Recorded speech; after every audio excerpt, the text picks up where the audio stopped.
La osteoporosis es una enfermedad que, en términos sencillos, debilita los huesos y predispone al paciente a que pueda sufrir más fracturas, porque se produce una disminución de la densidad mineral ósea. Usualmente es en mujeres mayores de 50 años, posterior a la etapa de la menopausia, pero también se puede presentar en varones.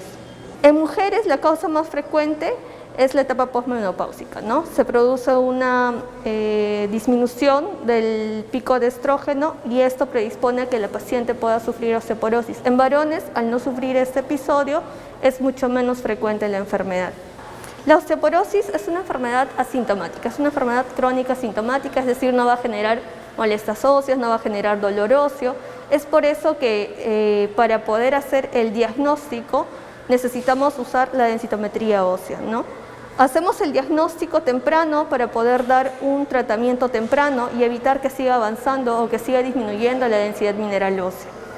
Se puede presentar osteoporosis en personas jóvenes también. Lo más frecuente es que se presente en mujeres, pero también se puede presentar en varones, así como también se puede presentar en adolescentes y en niños. Claro que cuando ya lo veo en adolescentes y en niños, yo sospecharía de alguna enfermedad de fondo que estaría condicionando esto, o algún otro tipo de enfermedad que requiera un tratamiento y que el tratamiento condicione el desarrollo de osteoporosis. Por ejemplo, en varones, el uso de corticoides, el uso de anticonvulsivantes puede predisponer a que puedan desarrollar osteoporosis. Nosotros tenemos un pico máximo de absorción de calcio hasta más o menos los 30 años, ¿no? Por ejemplo, si una persona tiene una buena nutrición desde la infancia, es menos probable que vaya a llegar tal vez a la osteoporosis, ¿no? También dependen de causas hormonales en las mujeres, pero por ejemplo en varones, si tuviese una buena nutrición, es menos probable que llegue a la osteoporosis. Después, en la etapa del embarazo también hay bastante pérdida de calcio. Si las mujeres reciben el suplemento de calcio, puede que también con menor probabilidad llegue a una etapa de osteoporosis, aunque hay otros factores externos como el número de embarazos, los medicamentos que pueda tomar por algún otro tipo de enfermedad, pero si yo pudiese hacer algo para prevenir, es una buena alimentación. La gaseosa es un enemigo del calcio, es un enemigo de la absorción del calcio. La gaseosa, al entrar al organismo, produce una acidez de nuestro organismo que genera una mayor liberación de calcio, ¿no? Y predispone a la persona a que tenga más riesgo de padecer osteoporosis. A mayor consumo de gaseosas, yo tendría mayor disminución de mi densidad mineral ósea y mayor predisposición a hacer osteoporosis.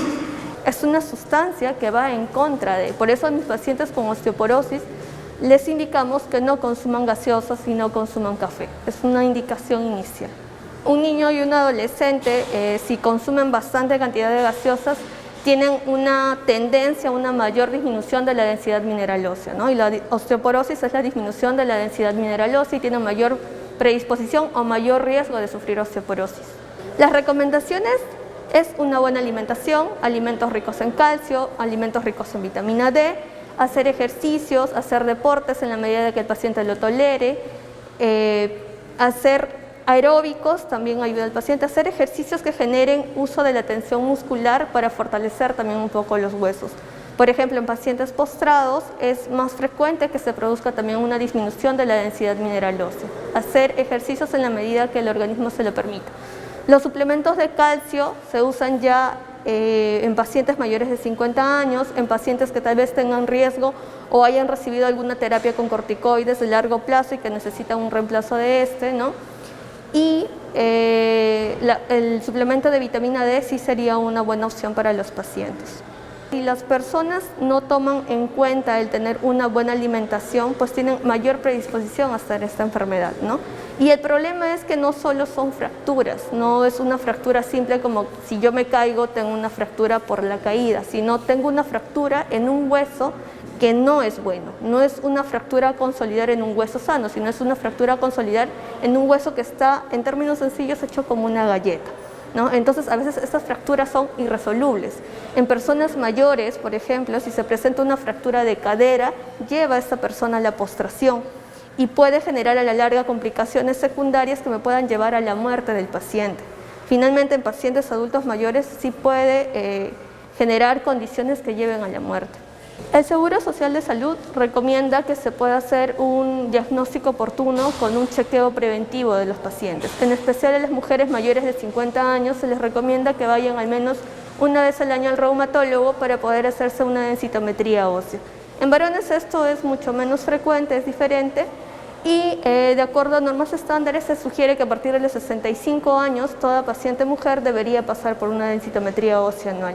El tratamiento consiste en antirresortivos, medicamentos que evitan que el calcio se siga resorbiendo, ¿no? Y también en dar suplementos de calcio y suplementos de vitamina D.